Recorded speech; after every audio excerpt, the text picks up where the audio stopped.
अल्हम्दुलिल्लाहि वकफ़ा वस्सलामुन अला मन ला नबिय्य बअदा अम्मा बाद फ़अऊज़ु बिल्लाहि मिनश शैतानिर रजीम बिस्मिल्लाहिर रहमानिर रहीम अस्सलामु अलैकुम व रहमतुल्लाहि व बरकातुहू। वैसे तो फुल कुरान पाक ही शिफा है, इसके फ़ज़ाइल बयान करने लगे तो कई लेक्चर दरकार हैं, लेकिन आज हम सूरत फातिहा को देख लेते हैं। मैं इसका खुलासा आपके सामने पेश करती हूँ कि इस सूरत को आपने अपनी ज़िंदगी में रोज़ाना कैसे शामिल करना है। इस सूरत को सूरत शिफा भी कहा गया है, मंतर वाली सूरत भी कहा गया। मतलब ज़माना जahiliyyat में लोग जो शिरकिया जादू मंतर तावीज़ गंडे किया करते थे, मतलब ये कि उससे ये बेहतर सूरत है। और इस सूरत को आसमान से लेकर आने वाले फरिश्ते भी वो फरिश्ते हैं जो पहले कभी ज़मीन पर नहीं नाजिल हुए थे।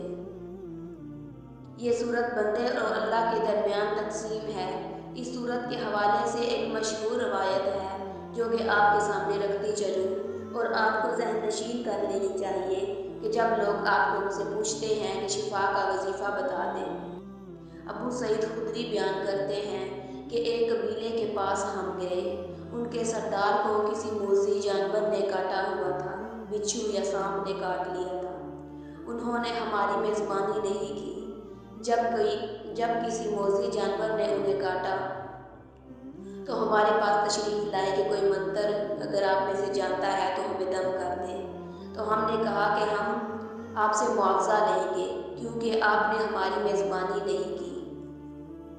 वो बयान करते हैं कि हमने 7 मरतबा सूरत फातिहा का दम किया और अल्लाह के हुक्म से उनका ये जहर जाता रहा और उन्होंने मुआवजे में बकरियां दी। पहले यहाँ एक बात क्लियर कर लें कि जो उन्होंने 7 मरतबा सूरत फातिहा का दम किया तो ये मालूम होता है कि हम तादाद का तयन करना शिर्क में शामिल नहीं, यानी दम करना भी जायज़ है, बस उसमें शिर्क ना हो, शिरकिया दम जायज़ नहीं। दूसरा ये कि अगर हम कहें कि 7 मरतबा फला चीज़ यानी तादाद का तयन कर लें तो तादाद का तयन करना गलत नहीं, ये शिर्क में शामिल नहीं होता। दूसरा ये, उन्होंने जब मुआवजा दिया तो कहने लगे ऐसे तो हम नहीं लेंगे जब तक रसूल पाक सल्लल्लाहु अलैहि वसल्लम से न पूछ लें कि मुआवजा लेना जायज़ भी है कि नहीं। और रसूल पाक सल्लल्लाहु अलैहि वसल्लम की मशहूर हदीस है, मुख्तसरन आपके सामने रखती चलूँ कि रसूल पाक सल्लल्लाहु अलैहि वसल्लम के पास तशरीफ़ ले गए तो आपने फरमाया कि ये सूरत मंतर है, इसमें इतनी तासीर है, बताने वाला कौन है? मैं ही हूँ, इसलिए इन बकरियों में मेरा भी हिस्सा रखना। आप सल्लल्लाहु अलैहि वसल्लम ने मजाक में ये बात कही। एक और मशहूर वाक़या है कि एक मजनू दीवाना पागल आदमी जिसे सहाबा इकराम ने इसी सूरत फातिहा का दम किया और वो बिल्कुल तंदुरुस्त हो गया और ऐसे ही उन्हें 100 बकरियां दी गई।